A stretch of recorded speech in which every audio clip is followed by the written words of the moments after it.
欢迎回到节目现场，我们持续来关心到的就是川普跟习近平哦，两人在周五的时候要通话，说是在周五的晚间，这个台湾时间9点的时候会进行通话。好，我们来看他们会讨论什么议题呢？当然，首先就是 TikTok 关税跟辉达都是重中之重。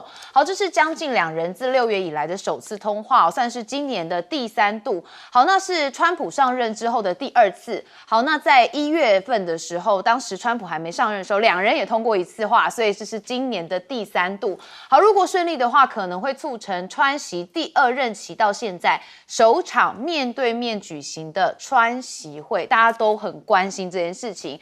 好，彭博也说，现在川习预定呢将讨论本周的一个框架协议，就是把 TikTok 美国业务的控制权从中国母公司字节跳动移转给美国投资者组成的财团。好，那川普跟英向的记者会其实也有在提到的是这个19号习近平要跟他的通话。好，川普怎么讲呢？我们来听一下。Speaking to President Xi on Friday to see if we can finalize something on TikTok because there is tremendous value, and I hate to give away value, but I like TikTok. It helped get me elected. 好，他明明就在跟英向一起开记者会，却一定要讲到跟习近平通话，可见他也算蛮骄傲，说你看吧，我现在终于可以跟他讲话了哈。好，那金融时报这边则是报道说，中国国家市场监督总管理总局也已经决定要撤销调查，但 Google 尚未通到一个正式的通知，所以拒绝发表评论。但现在呢，北京方面似乎战略也开始转变，要把监管的重点转向的是辉达所以像华府释放的是一个比较灵活的讯号，所以讲到辉达，我们要看到辉达现在在战略上面又有新的布局他现在说要宣布1500亿收购 Intel 的股份要合组成一个美国队的开发晶片。好，那辉达就像曾经的这个竞争对手 Intel 宣布要投资50亿的美元，全力的来支持这家陷入困境的美国晶片代工厂。那虽然没有给这 Intel 最关键的代工订单，但是双方计划是要联合开发用于 PC 跟数据中心的晶片。所以你可以看到这个陈立武也 PO 了跟黄仁勋的合照好，这个看起来两人都非常开心。辉达入股 Intel 之后，取得超过4%的股份，成为 Intel 最大的外部股东之一。所以呢，这 Intel 执行长陈立武也说了，能跟这个多年的好友，也就是黄仁勋合作，感到十分兴奋。这一次合作将整合双方的技术优势，带给顾客更多的价值。所以我们看到在昨天不管是 Intel 还是辉达，这个股价都是上涨，尤其 Intel 的股价是用暴冲的方式往上好，那我们也看到中美竞争的关系呢，这史上首见。为什么？因为全球各国央行的黄金储备价值已经超越美债，背后最大的推手是谁呢？我们看到这是美国金融圈其实有流传一张图表，说各国的央行持有黄金储蓄的总价值已经超过了持有美债价值的总和。那这是不是预告着这个布雷顿森林体系的全球金融体系要发生转变呢？因为这体系原本就是以一个美元为中心的国际货币制度，那它的核心运作是美元跟黄金挂钩，那其他国家货币就只是跟美元保持一个固定汇率，然后设立一个国际货币基金跟世界银行来维持体系的稳定。但问题就是现在转变的原因就在说，美国在7月份这个资本净流入的21亿之外，中国现在减持美国的国债达到了257亿元因为美国的这个债务美债呢，第2大持有国就是中国，但是中国现在持续的在抛售它的这个美债。那现在大家就很好奇说，这葫芦里卖什么药呢？彭博认为中国央行正在制定一个计划，要放宽黄金的进口限制那人民币对美元升值是要购买黄金，创造一个良机，标示着中国在朝开放全球黄金市场的最大开始迈出了一小步所以当然中国有它的打算在货币上面，他们也希望是不是可以接下来慢慢取代美元呢？好，现在黄金有多夯？我们看到香港2.2亿的黄金大劫案，也有10多个蒙面男子抢了65公斤的黄金，所以现在这个香港警方正在全力的追气当中。好，我们看到川普跟习近平通话这件事情真的是国际大事，但是接下来这个会面可不可能呢？到底川普跟习近平之间接下来会走什么样的进展？我们先问亮哥。我这个事情是彭博先写的啦，到现在没有正式的回应啊。坦白讲，《金融时报》说川普大概在10月下旬会访问中国，中国大陆也没有任何回应啊。所以我不知道这要讨论什么，因为习近平不可能跟川普谈 TikTok 啦，这么低阶的问题，而且川普都已经宣布延后3个月了。这个事情已经解决了，没什么好提的。你怎么可能细节叫2个人去谈呢？说要持股多少，什么数据怎么传，怎么可能嘛？这不知所云啊！而且这个时候刚好是什么时候？是中国、美国在吵台湾地位未定。没错，你去看外交部多凶，中国外交部，这个远比 TikTok 重要啊！而且 TikTok 事实上坦白讲，对中国来讲根本就是一个不重要的议题。字节跳动已经在新加坡上市了，它又不是中国的公司，它是新加坡的公司。中国在意的只有2点，就是技术转让要经过政府同意，那第二，不能要尊重公司的意愿，就这样而已啊。所以这根本不是什么重大的问题啊，论重要性啊，远低于半导体。所以我是觉得这个新闻炒得过头了啦，那完全就是川普自己在炒啊，就这样啊。我现在没有听到任何讯息说2个人要谈什么，因为马德里会谈没有进展啊，而且快破裂了，只有 TikTok 而已啊，其他双方谈了6个小时，没有进展啊。那反而你听到了类比晶片被反倾销调查，然后辉达反垄断调查，不是吗？然后美国一直放消息了，说美国要谈波音跟大豆，中国大陆一点都没有兴趣啊。谁说谁要跟你谈波音跟大豆？没有啊。这个东西一定要到最后真的有交易，那才会需要2个人来谈，而且不是2个人谈，2个人表示宣布成果嘛，就这样而已啊。所以坦白讲，这种新闻，而且我跟你讲啊，一天到晚在放这种新闻的，不是《金融时报》就彭博，2个人都是跟股票有关的报纸。我讲白了就是这样，就是这样啊，不然就是路透社。你去看《华盛顿邮报》《纽约时报》，会不会这样随便放消息？很少啦。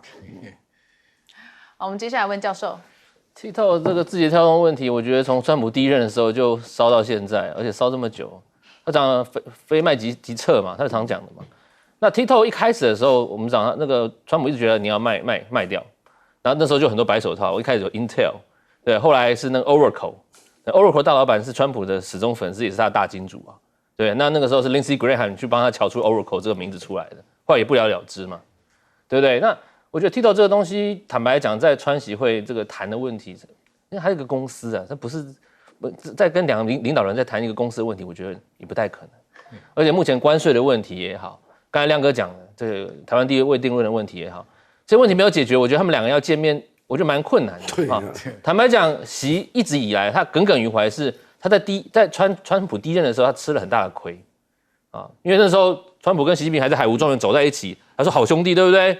没多久他就开始贸易战嘛，所以有很多分析家觉得这一次的这个关税问题让习从个人层面到国家层面，他们都采取一个战略忍耐的态度，我不随便跟你见面啊，很多事情没谈，没有一个先的铺陈，没有把前面的东西解决好，不见面啊。那台湾问题就是一个非常重中之重，他们一定要先谈好这个问题，我觉得2边才会见面。台湾问题如果没有谈好，没有一个初步的共识，你见面是有很大的问题。所以我看这几天的前奏曲是非常明显的，对不对 ？AIT 先去叫板，你 AIT 为什么要丢那个东西出来？你不丢那个出来，就后面没有徐国勇他讲那么多东西嘛。那 AIT 这个叫板的东西出来的时候，我觉得它当然不是一个整体政策上或政府上策略的转向啊，因为我们知道美国的这个一中政策一直以来，他怎么讲？他们认知到这个，他们用认知一中政策，对不对？他不承认，也不明确讲说台湾是中国的一部分嘛。问题是这就产生了接下来我们讲的台湾地位未定论一连串的问题。我想亮哥在前阵子分析了很多，我要再补充一点，就是我觉得台湾地位未定论一个很大的一个问题所在，就是我们后续有许多地方在历史上面，我们有很多证据证明，那这个问题已经解决了。比方说，我用2点来讲就好，一个政治，一个法律层面。啊，如果你用法律层面来看，国际法上面有一个叫做什么先占原则。假如在旧金山合约当天，日本承认我放弃了台澎，对不对？那个时候台湾的地位就变成这个无主无主地啊。那个时候谁先占？国际法上有个先占原则，你先占的政府就有权在上面实施管理，而且是有效治理。请问那时候先占的政府是谁？中华民国。10月25号陈仪接受在中山堂接受，对不对？80年，这个就是所谓的先占原则。你有日本人后来有在先占吗？还是有一个叫台湾政府先占台湾这个地方？没有，叫中华民国。所以法律上先占原则，你可以证明说台湾地位未定论已经结束了。再来就是什么？我们讲的中美防御条约，只有2个国家具有对内跟对外主权的才能签条约啊。那个时候明确的写出来，中华民国跟美国签的这个共同防御条约，它的领土第6条就写了嘛，它的领土是什么？台湾跟澎。那个中国外交部3点20分记者会，有人问他这个问题，对，习近平跟川普要不要通电话？林健说我没有可以提供的信息。所以对我跟亮哥概念是很确定的是很多问题哈。如果 AIT 一叫板，我觉得整个东西开始又乱掉了。所以他们要通话要见面，还要再看看。将军，你想想看，我们买东西的时候要杀人家的价，就先挑他的毛病，没有毛病也要制造出个毛病。这个放这个对了。这个地位未定论，你看美国现在的做法，叫他所有的朋友不要买中国东西，不要买俄罗斯石油，他自己没有能力对抗中国的这个关税，他就找了很多群殴嘛，群殴。那台湾问题，他也知道台湾向来是中国的痛脚，所以在台湾要搞个这个名堂。好，如果说你这个理论成立的话，那台湾是不是应该属于日本啊？日本不，如果未定嘛，那当初甲午战争割让给日本嘛，日本事实上已经投降，已经归还了嘛。现在这个未定论讲起来，那无主的话，那还是殖民时代的状况吗？那日本要你吗？日本敢要你吧？你们这些日本的皇民的后代，满脑袋想这个东西，你做梦的。中国，我跟你讲，全世界西方国家不会说汉中国、唐中国、秦中国，它就是一个概论，就 China 嘛，中国，那只有朝代的更替嘛，对不对？所以你今天拿这些做文章，一点道理都没有。黑纸白字的详书在那里，中山堂那里都有啊，对不对？那不归还了，你写什么投降书嘞？啊，对不对？所以这徐国勇既没国际知识，也没历史常识，还没有法律概念。这是鬼扯淡的，这个真的懒得去来批，你想骂他都是觉得，哎，你跟一个无知的人有什么好扯的？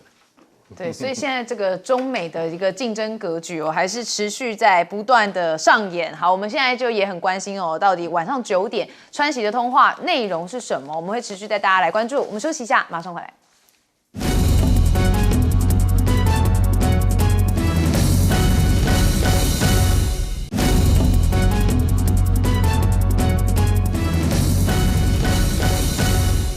好，欢迎回到节目现场。我们持续要来谈论川普，因为川普现在跟中国大陆之间当然说要跟他通话，不过也在围堵中国嘛。我们看到他们做一些举动包含的先是看到美国的陆军直升机坠毁，引发了大火，机上有4名军人，现在是生死未卜的状况。而且美军舰载机在日本训练起降，结果引发当地的人不满认为有强烈的噪音，所以进行了抗议。好，刚刚一轮讲到说，这个川普在围堵中国，我们从几个地方开始看起。从阿富汗的话现在就说这个中国大陆好像被川普要来监控而且就是监控中国开采稀土，所以川普现在有意拿回美军驻阿富汗的基地说这着美国正寻求从阿富汗神学式的政权当中重新取得巴格兰空军基地的控制权，以收回当初混乱撤离期间放弃的关键战略资源哦。好，那川普还批评拜登说，之前放弃真的是愚蠢至极。好，其实川普从3月的时候就开始在讨论要取回这个基地哦。那这基地有很多用途啊，包含监控中国、促进美国在阿富汗的稀土开采权，还有建立打击伊斯兰国的反恐中心哦。所以稀土是一个很重要的这个项目哦。好，那再来就是看到缅甸哦，因为有2个美军机是强闯缅甸的领空，逼近他们的军工产业敏感核心区哦。所以这件事情呢，也引发大家的议论哦。那缅中之间的油气管道是中国能源安全的一个重要保障哦，它能够避免过度的依赖马六甲海峡。所以一旦缅甸动荡加剧哦，美国的西方势力就可以趁机的插手，将直接威胁中国的战略通道。好，但这部分哦，这个让缅甸的领导人也是非常的不满。那我们再看到就是香山论坛嘛，他现在也是剑指美国嘛。好，这个董军呢，他最近在这个香山论坛上面，这说话比上一次更强硬了。我们听一下。中方将继续坚持团结互信、安危与共、求同存异的原则，同各方加强安全战略对接，加强多边的协作。作为多边主义的建设者和受益者，我们要加强在联合国框架内的政策对接和行动协调。中方愿加大对联合国和平事业的投入，高水平建设维和待命部队。因为香山论坛在讲防务以及安全哦，所以也是非常让国际关注。那我们看到新加坡的国防部长，他则是认为说，不能成为他国代理人或是代言人，选边站队哦，并充当他国代理人，只会导致自身边缘化，非常现实主义派的说法。好，但我们看到的是中国大陆的学者，他现在认为美国的叙事方式误导了国际社会。那甚至中国大陆的解放军退役中将也说，大国之间想要处理好关系，就需要尊重核心的利益。好，香山论坛呢，现在在中国大陆国防部的官员上面也有做一些新的透露。他们讲到就是无人机哦，说这是新域新质的作战力量。好，如果能部署到维和任务区，对于联合国的维和行动的样式，将是很大的提升哦。好，再展现的就是中国大陆对于他们的军武科技的一个新看法。好，那中国长春航展呢也开始了，有秀很多的肌肉。我们看到的是在今天正式开幕哦，有很多不同的这个机型战机哦，而且是展现了这个空军的一个新质空对空的作战能力，包含歼7E啊、运 B 啊等等的非常多不同机型的战机，这是快速的带大家来看一下。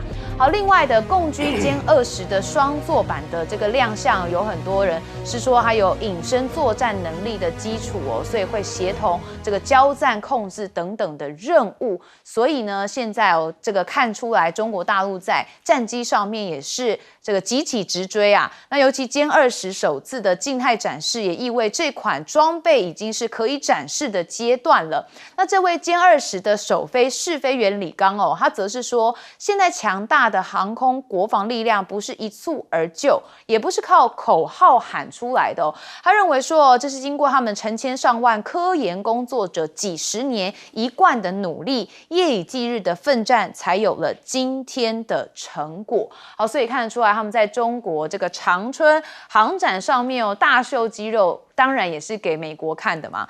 好，我们看到这个川普哦，真的是现在嘴巴说要跟习近平有一些很好的交情，但是实际上他暗自的行动也是希望围堵中国，甚至看准了一个战略资源，就是稀土。好，我们先问亮哥。美国现在的感觉啊，就是希望日本就直接站到第一线。所以你看他到那个，我记得是在，他就直接在日本。因为最近刚好联合演训嘛，然后就把那个低风导弹给布上去了，那布上去，美国演习结束会带走吗？那如果留下来呢？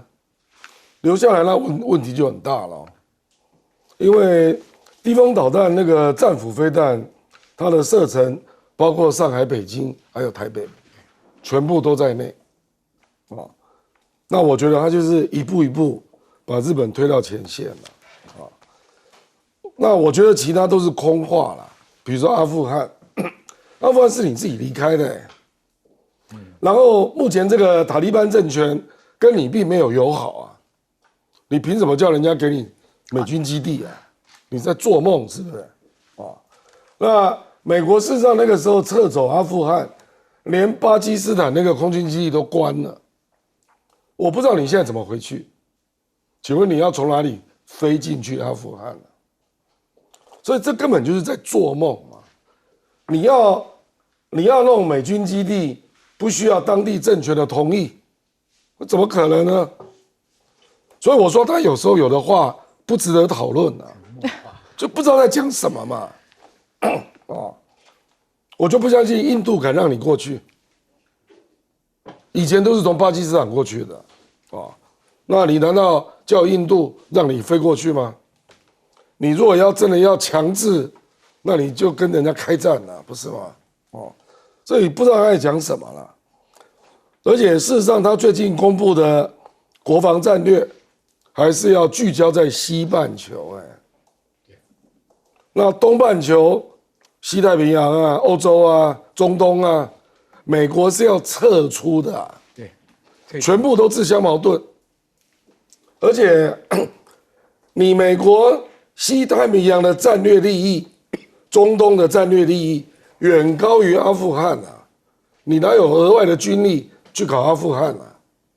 不知所云啊！我简单讲就是不知所云啊！反而你最重视的是跟中国的关系。然后你现在你的国务院、你的 AIT 在搞台湾地位未定，所以你说这样的美国，我只能够用4个字来形容嘛，就乱无章法，不知道他在干什么，就这样啊。我不相信你用台湾地位未定啊，你可以从中国手上去得到筹码，你反而让中国根本不愿意跟你见面了，不知道谁想见谁啊。你以为中国想见你啊？所以我不知道他在玩什么了，不知道。而且台湾地位未定这个新闻非常的诡异啊，卢比奥怎么不讲？对。AIT 主任怎么不自己讲？国务院的官网也没看到，白宫也不讲话。所以感觉就是有人要炒这个议题嘛，很可能是深层政府，或者是共和党建制派都有可能。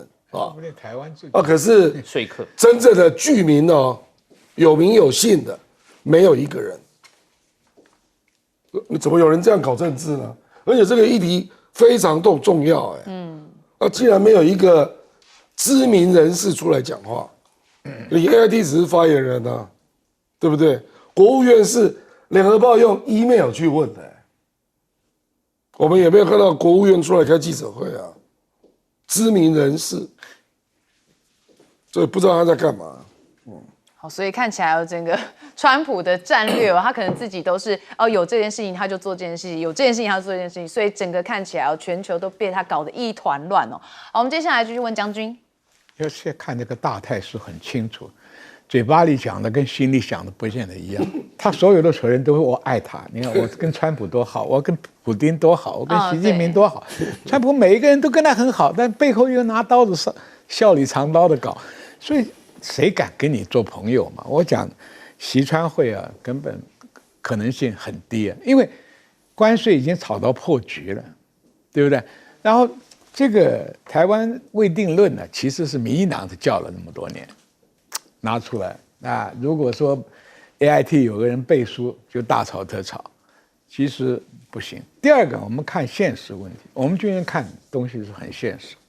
我很早以前讲，美国在西太平洋就是火力前退，兵力后撤。提丰为什么要留日本？提丰为什么要放他菲律宾？提丰为什么要放他韩国？他把自己部队撤走，没有伤亡嘛，要打你们这些盟国的棋子去打。那日本也不是傻瓜啊，日本对提丰放来也不是很高兴的，没有增加日本的防卫能力，只增加了日本跟中国大陆的挑衅能力，所以惹了很多事啊。俄国跟中国的舰队在日本全身做马杀鸡啊，跑来跑去啊，日本就感觉到很恐惧啊。所以你说老希望盟国替你打仗的愿望，没有哪个傻瓜会做的。你看，这个俄乌战场，哎，交给欧盟啊，欧盟你自己提高军费，你去解决啊，你不提高的话，我把3万从德国撤个3万人回来，我看你怎么办。所以他都是拿威吓、恐吓、勒索。我讲难听点，川普跟美国所有的国安单位认定只有一个敌人，就是中国，唯一的竞争者，他一切想尽办法，所以先从经济去打。军力啊，这2个国家不可能发生陆军作战的，顶多海空了，海空搞一搞。那海空搞一搞就靠航母，那中国偏偏弄了好几把快刀，东风了、鹰击了，就把你这只手斩断，你敢进来吗？在过了太平洋中线以后，你就有灭顶的危险。所以这个问题啊，我们看见招破招，看他兵力部署，跟他嘴巴政治讲政客的话，我向来打个折扣听听，甚至于根本就不听，因为你的行动暴露你的企图嘛，对不对？你有加强你的实力吗？像阿富汗，那真是一个梦话，因为他现在很后悔，因为阿富汗丢掉以后，阿富汗是亚洲跟欧洲的一个交通枢纽，历来历史上的欧亚的战争都经过这里，亚历山大也从这边过来，中国葱岭的战争也打到那里，所以这个问题只是这样后悔，想回来，但是回不来。你在那里搞个空军基地，也是被打的单位，你毕竟不是一个大型的军事的一个重要问题，所以我看哈，美国很多小动作很多，但是掩饰不了他真正的企图，所以关键的一战是中美的关税作战。我们细心看好了，中国大陆会把台湾问题不列为重要的问题吗？不可能嘛。那对美国来讲，台湾是他必要的利益吗？也不是嘛。台湾只有被他吃干抹净，榨完最后一滴血，再便宜的卖给中国大陆。你看好了，这个结局我早就跟你讲过了。好，我们接下来问的是教授。香山论坛我刚好办在这个阅兵之后。如果我们说阅兵是一场这个很盛大的派对哈，那相当然应该是各个国家坐下来好好的谈一谈。那西方观察家说，其实他们就是坐下来各言而至，没有什么特殊的这个意义在里面哈。所以他们说这个美国这次去的成绩很低。这一次美国派遣的是驻华的国防武官、空军武官还有副武官。美国国内的国防部没有派任何人去啊，是过去成绩最低的时候。去年呢，还有派这个国防部主管中国、台湾跟蒙古的这个副助理部长蔡斯哈 Michael Chase 去。前年呢是派了这个国防部副部长办公室中国事务的高级主任卡莱斯去，所以今年比起来，美国的这个成绩是最低的啊。那这一点可以看出个端倪哈，最主要就是美国认为北京你这个阅兵找了这个我们讲的这个Axis upheaval 对不对？这种动荡联盟啊，把我排除在外，那感觉是两边这个分边的感觉意味是浓厚的。但是我们别忘了哈，这一次的香山论坛呢，有100多个国家去，而且有许多是跟中国关系非常密切的哈，特别是像东南亚国家。东南亚国家呢去了哪些人呢？比方说马来西亚部长国防部长哈利德，越南国防部长潘文江，柬埔寨副首相兼国防大臣迪亚哈，新加坡国防部长陈振声都去了。好，那东南亚国家这些国家，我们传统一直以来都知道他们所谓的不选边，或者我们讲避险 hedge， 他们是做得非常好。那我们在讲什么叫避险，简单来讲就是这些所谓的次级国家或者小国也好，他们对于这个2个大国在竞争的时候，他们会很非常明确的明哲保身，不选边站，就像2只金鱼中间的小虾米一样。那有人一说，通常说这些避险国家经济会靠中国啦，然后安全会想要靠美国，这叫避险。但是这一次非常有趣的是，这些东南亚国家啊，他不仅去看了阅兵，他又参加了这个所谓香山论坛。好，你说马来西亚也好，越南也好，新加坡他们都去了啊，那代表什么？代表就是他们现在不止经济上面在跟中国继续维持友好，特别是面对川普在这种极限施压、经济大棒子要这样子这个强挖豪夺各个他的所谓的友邦之外，安全上面这些小国他们已经慢慢看向中国了，所以代表说面对川普这种所谓他们那种美国至上主义的时候，这些小国发觉说，这一些危险来自于哪边，他们非常知道。那如果是这样子的时候，就释放出一个讯号，就是那川普在这方面，他是不是必须要更积极的去拉拢这个东南亚的国家？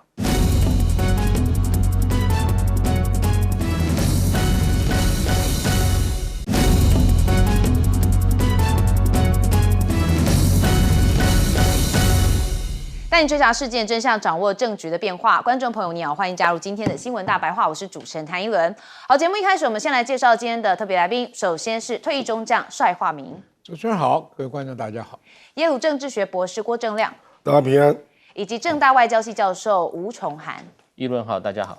好，观众朋友都很关心我们现在台湾的出生率这答案真的是生不如死，也就是出生率现在已经远远低于死亡率啊，所以政院呢现在又通过了10万的补助，说有3运这个好运3方案希望能力拼新生儿止跌。好，但是问题呢，我们先看到的是正传媒的民调发现说赖总统的施政满意度其实在年轻族群当中都是非常低的，不满意都很高大概是5-6成左右。好，这调查时间就很近，在15号跟16号之间。好，所以生一胎补助10万块这件事情其实网络讨论非常的踊跃。为什么呢？它不是真的给你10万块它是从你的生育给付提高到10万块。所以像一轮如果是生孩子的话，我大概只能多拿8600元，所以这个感觉差很多，不是真的10万块。所以网友就不买单嘛，就说给生育补助不如是打房，真的是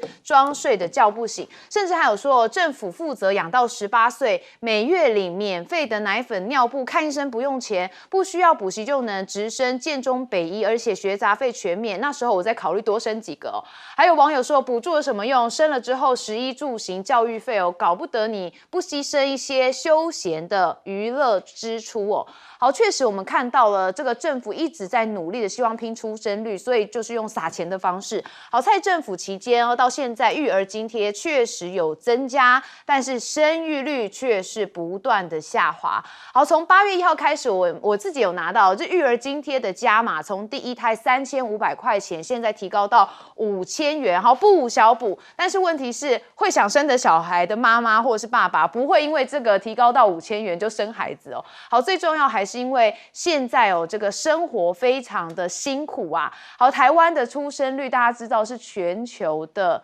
最低，也就是我们第1名是倒数第1名那出生率低主要原因当然包含了是这个台湾经济好，但问题是只有少数人好嘛。然后还有呢就是高房价觉得养不起，高物价也觉得负担不起，还有很多人还在低薪资的部分以及如果有战争出现，生育率也会相当的低。好，那我们讲完了内政之后，其实现在也要看到的是两岸关系。为什么呢？因为接下来双城论坛讲万安要到对岸去了。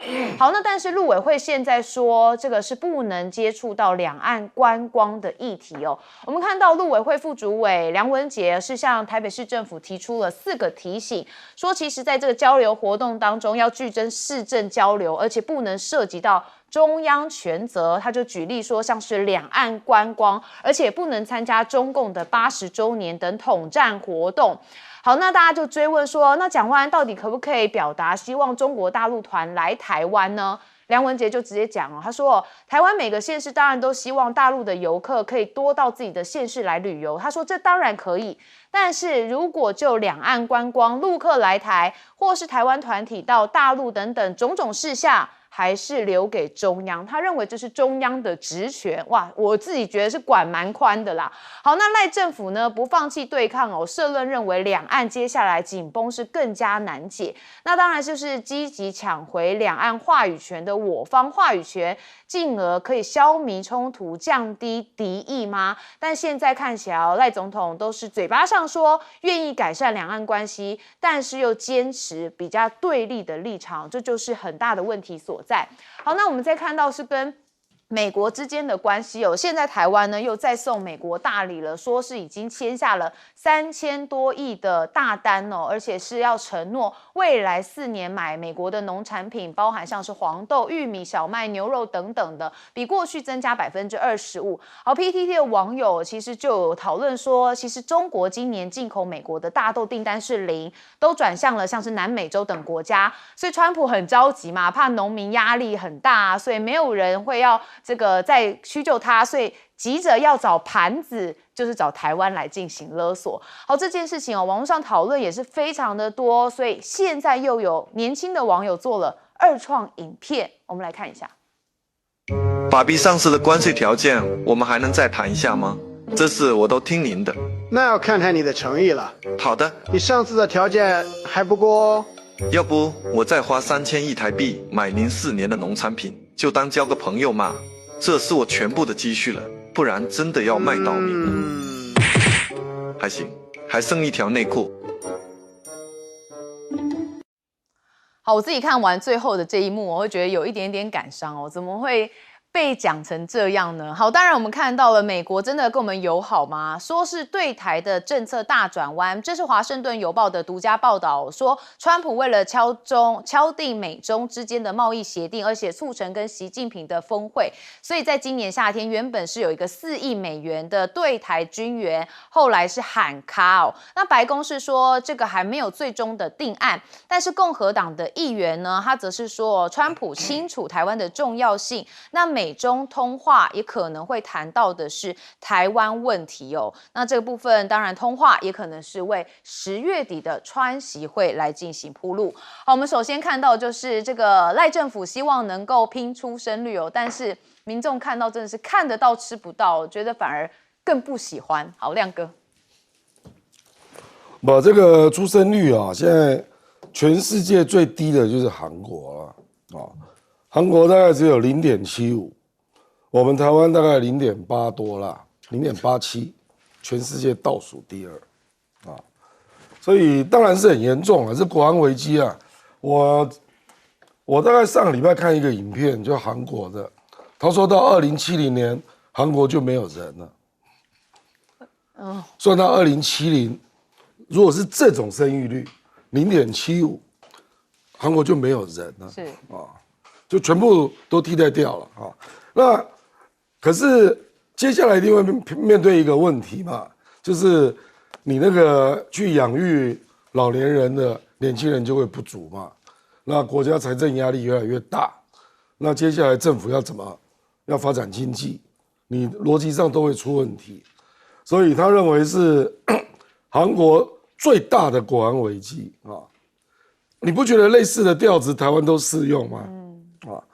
实际上我们现在的年轻人要我们讲那个抚育的比例啦，就已经越来越重了嘛。除非你开放大量的移民，日本现在就真的这样做哦。日本事实上它的生育率大概还有1.2，我们是0.85啊，日本是1.2啊。我现在用的数字都是2023年的资料啊。那日本大概到目前为止已经开放300多万的移民了，真的在日本得到那个公民权的啊。那你去看台湾要落地成为公民有多困难，所以简单讲就是从蔡英文到现在，蔡英文自己都在高喊说那个生育率太低是国安危机嘛，可是到现在为止都没有拿出真正有效的方法，对不对？比如说我们主持人一轮刚生小孩，所以你特别了解啊，就这个10万就虚的啊。对，生育补助，其实你现在的生育补助就可以接近9万多了嘛，是不是？对，生育给付，OK，所以他这个就是只多了8000多块，对，这个怎么会有诱因呢？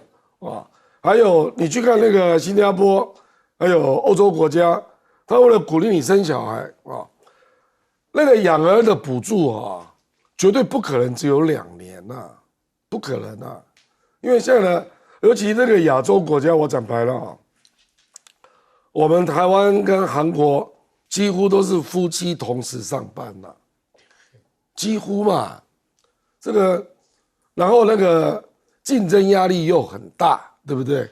上班节奏又紧凑，你确定能5点半下班吗？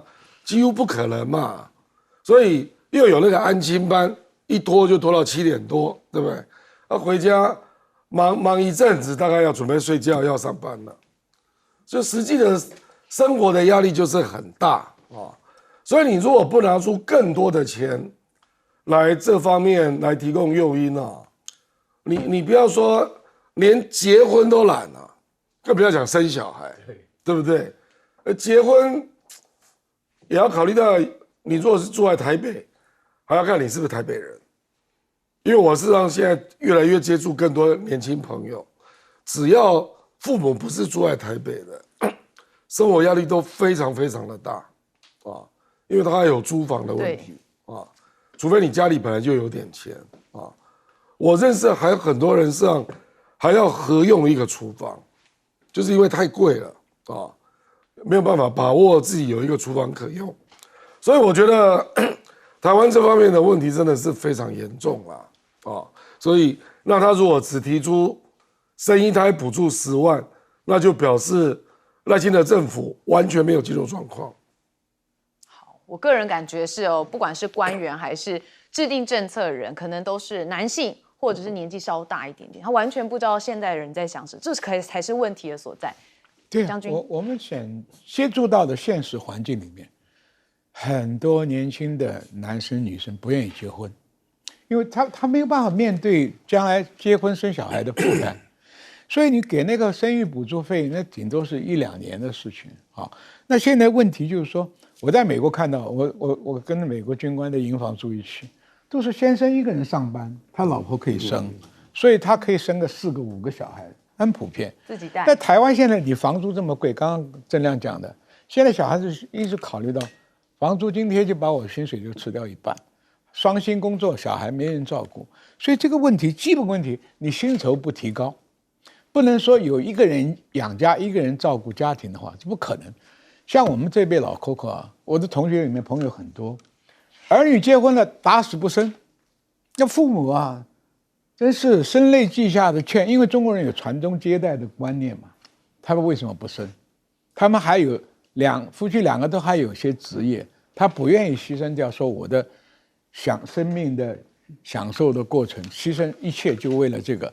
因为现在的年轻人真的很可怜，上面老的又不肯走，越活越长寿，对不对？那小的2头顾，我就想到日本有一个电影叫做《游山解考》，那个什么讲什么东西啊？就是说村子里面粮食不够吃了，把老人送到山上，你饿死算了，非常极端的。那是真的哦，那是真的有这个事啊。所以这个问题各位想一想，政府根本上不去求解决房贷的问题、薪资不提高的问题、就业不是很好的问题，这个3个问题不解决，年轻人面对的小孩的生活费、教育费、补习费，对不对？他没有办法，上有老下有小，他根本负担不了。所以你看，结婚率降低，生育率更降低。明明夫妻结了婚几年都不生小孩，为什么？他知道他负担不起，他也不愿意。所以今天台湾出现了啃老族的，因为台北很多啊，小孩在台北买栋房子，没有2、3千万不要谈了，他哪里去搞这个东西？所以跟父母住的很多，啊，养了一批躺平族，就是不生。所以这个生育率怎么会提高？你现在刚刚主持人讲了，根据他的生育经验，只提高了5000块还是8000块？8000块能干什么？今天的8000块干什么？你到 Costco 去买1个礼拜的食物，大概就超过8000块。所以这个东西很简单的算术问题，在那里做这个玩那个虚假的数字问题没有意义了。8000又不是增加10万块，是原有的生育补助费里面加那个8000块，能产生什么效率？所以这个问题要看结婚的比例高不高，第二个生小孩的比例高不高，薪资能不能提高？如果说薪资1个人的收入能够养家的话，生育率绝对会提高。为什么？有人照顾嘛。现在照顾小孩花多少钱？育婴费、补习费，这些费通通加起来的话，他的薪水都不够。现在夫妻2个人一起就业啊，养一个家都是很勉强。好，我真的是点头如捣蒜啊，就是这种感觉。好，但是问题是，我们刚刚也看到说，这个台湾跟美国之间农产品的部分，教授。那台湾跟美国买农产品这个历史由来已久了啦。对啊，我们买很多这些五谷杂粮的也非常多，但是最重要的是，我们买了这些农产品之后，我们可以获得多少真正的帮助？那这个就反映在我们军援上面。这个军援问题，我觉得蛮吊诡的哈，就是在这一连串的，包括赖清德要出访被打枪，然后呢，我们在这关税上面又吃瘪，是到目前我们讲的这个光复节的问题之后哈，然后 AIT 讲了一些非常 provocative 的话，现在川普说就要冻结这个军援哈。那如果观众朋友还记得，我们其实在拜登时期，美国的军援真的对我们非常慷慨，不管在2022年我们讲的国防授权法里面，120亿的军援，而且是这种用融资的方式。那当时的话，我们就非常欢欣鼓舞，因为美国要给我们钱买他们武器，很好啊。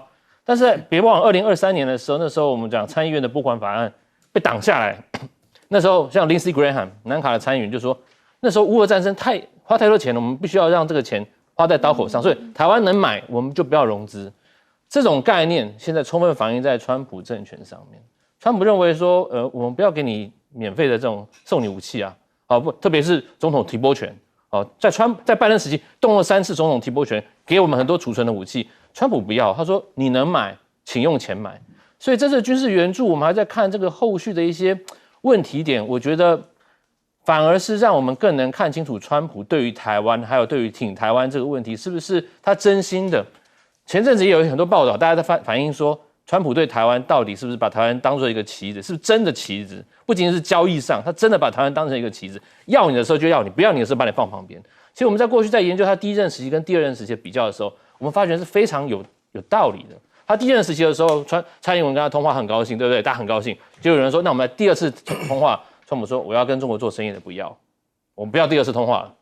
不是现在又发生一次吗？现在川习要会了，他说军事援助我们就停下来吧。所以代表说，川普的行事作风，我们不要再说他不可预测性，他有他根深蒂固的本质。本质是什么 ？MAGA 美国至上，还有就是你不要因为其他事情来破坏我的大交易。所以其实，在川普第2任上台前，我觉得很多观察家都已经发起，就是说要慎防大交易。果不其然，大交易真的来了。好，那当然这阵子我想华府有一些极右派的一些观察家，比方说 Jennifer Kavanaugh， 他在《纽约时报》上面写了一篇，他说如何要维护美国的利益，跟让川普有个正确的战略价值。他说你不要把台湾真的放进到美国真实的国家利益里面，不是放弃台湾哦，但是要他告诉说，如果川普真的要做，你必须要什么？该做的做，不该做的不要做，不要把这个亚洲的潘多拉盒子打开。不要改变战略模糊，你不要真的这样子把台湾推上前线，让这所谓的这个整个烽火连天啊！这个结果那个 Jennifer Kavanaugh 的文章就又被一堆侧翼去围剿了啊！但是我们真的要知道的说，川普在他的心目中，他现在要做的是什么？跟中国的大交易是他绝对要做的。他把台湾放在哪个的位置，我们也都很清楚。这也是为什么现在赖清德在对美关系上遇到非常大的问题，不仅仅是左交的问题而已哈。我们用了太多左交的东西之外，我们真正要去了解，如果川普真的是极右派继续执政，继续他要再做他的大交易，那我们对美真的是要这么的亲美吗？这是一个很大的问题。确实，因为亲美不见得会拿到我们想要的东西哦，那这就是赖政府必须要深思的。好，我们休息一下，马上回来。